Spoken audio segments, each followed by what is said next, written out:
नमस्कार। आप देख रहे हैं नेशनल न्यूज टुडे, खबरें वही जो हो सही। मैं विजय कुमार सिंह। अब देखें ये खबर।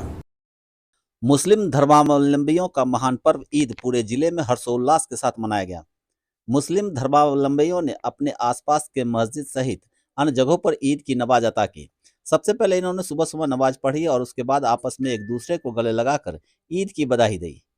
कई जगह ईद को लेकर सामूहिक नमाज भी अता की गई, जहां मुस्लिम धर्म के लोग सामूहिक रूप से उपस्थित होकर नमाज पढ़ी।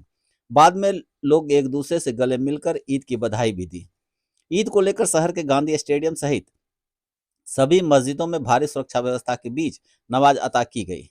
नमाज के बाद लोगों ने बताया कि यह एक महीना जो हमारा पाक रमजान का महीना था, उससे यही मैसेज मिलता है कि हम अपने जीवन में ताउम्र ऐसे ही अल्लाह के बताए रास्तों पर चलते रहें और अपने निगाह, दिल, आत्मा और शरीर सबको पाक साफ रखें, गरीबों की मदद करें। इधर ईद को लेकर जिला प्रशासन और पुलिस प्रशासन की तरफ से सुरक्षा व्यवस्था भी काफी कड़ी की गई थी। सभी मस्जिदों और अन्य जगहों पर सुरक्षा व्यवस्था को लेकर पुलिस बल लगाए गए थे। वहीं एक दिन पूर्व ईद को लेकर शहर के कई इलाकों में पुलिस की पेट्रोलिंग भी की गई थी।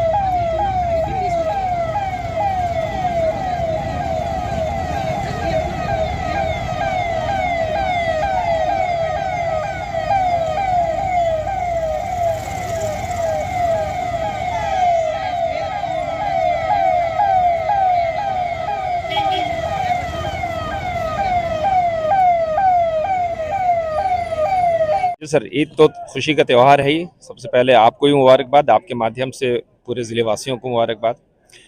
आपने पूछा क्यों मनाया जाता है। बेसिकली हमारे पैदा करने वाले ईश्वर ने हम सबको दो त्यौहार दिया है, एक ईद और एक बकरीद। ईद का ख़ास महत्व ये है कि ये 30 दिनों का रोज़ा रखा हम लोगों ने। ये रोज़ा बेसिकली हमारे शरीर के अंदर, एक शरीर जो हमारा दिखता है और एक आत्मा है जो दिखती नहीं है, लेकिन जैसे शरीर गंदा होता है वैसे ही आत्मा भी गंदी होती है माहौल से मुतासिर होकर।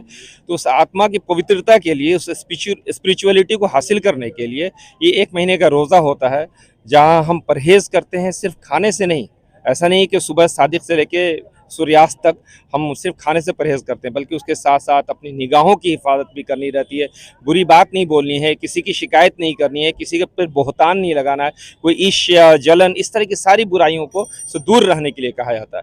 तो जब ये 30 दिन हम लोग ये प्रैक्टिस करते हैं, तो उसके बाद ये खुशी की बात होती है कि हम लोगों ने एक तपस्या वाला जीवन व्यतीत किया 30 दिनों का। उसके बाद ये एक 31वां दिन जो खुशी का होता है हम लोगों का, वो ईद, ये हमारे मालिक की तरफ से ही कहा गया कि इस दिन सेलिब्रेट करना है, लेकिन हद के अंदर, एक हुदूद के अंदर।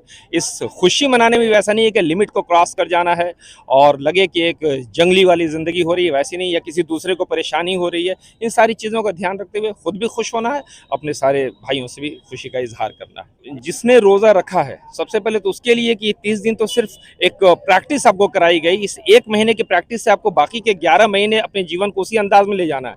ऐसा नहीं है कि किसी कैद में हम थे और उस कैद से भी आज़ाद हुए हैं कि अब जैसे ज़िंदगी हम लोग चाहे गुजार लें। हमारे साथ निगाह की हिफाजत करनी है, अपने अन्य हराम माल नहीं खाना है, हराम जगह खर्च नहीं करना है, लोगों से मीठी बात करनी है, अच्छी बात करनी है, हक बात करनी है। हक बात अगर कड़ी होती है लेकिन उसको अंदाज अच्छा रखना है, पड़ोसियों का ध्यान रखना है, गरीबों का ध्यान रखना है। जैसे अभी रखा गया वैसे पड़ोसियों का, गरीबों का, सबका ध्यान रखना है। यही मैसेज है।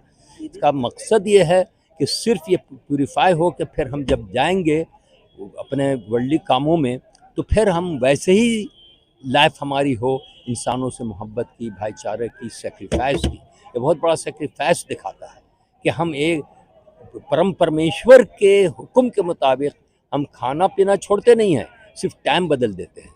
मॉर्निंग में सनराइज से बहुत पहले हम खाना लास्ट खा लेते हैं, फिर सनसेट के वक्त हम खाते हैं।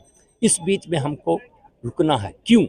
कि हम परमेश्वर की बात को हम ओबे करते हैं, बस यही है। और जब हम जाएं, दिन रात में भर खाना खाइए, लेकिन दिन में हम उसकी इच्छा के लिए हम ये सेक्रीफाइस करते हैं, इससे वो भी खुश होता है। लेकिन परमेश्वर ने जो दिया है उसको, उससे कोई फ़ायदा नहीं है। उनको जेनिक के बहुत बड़े डॉक्टर हैं जापान के, उनको नोबेल प्राइज़ इन मेडिसिन मिला, क्योंकि उन्होंने ये रिसर्च कर साबित किया कि हम जब 25 से 30 दिन 25 to 30 days when we will fast, जब हम व्रत रखेंगे, रोज़ा रखेंगे, तो हमारे ऑन्कोजेनिक सेल जो हैं यानी कैंसर के जो सेल हैं वो डेथ हो जाते हैं।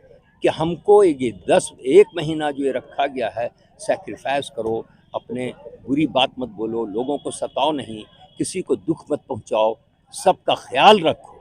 कहा जाता है कि अगर पड़ोसी भूखा है और तुम बहुत नमाज पढ़ रहे हो, ये कर रहे हो, तो तुम्हारी वो एक्सेप्टेबल नहीं है परमेश्वर गॉड अल्लाह के सामने। से तुम्हारा पड़ोसी चाहे कोई हो, वो अगर भूखा रहता है तो पहले तुम उसको खाना पहुंचाओ, ये दो, उसके बाद फिर जो भी चीज़ें हैं तहज्जुद की ये जो हम लोग करते हैं वो करो।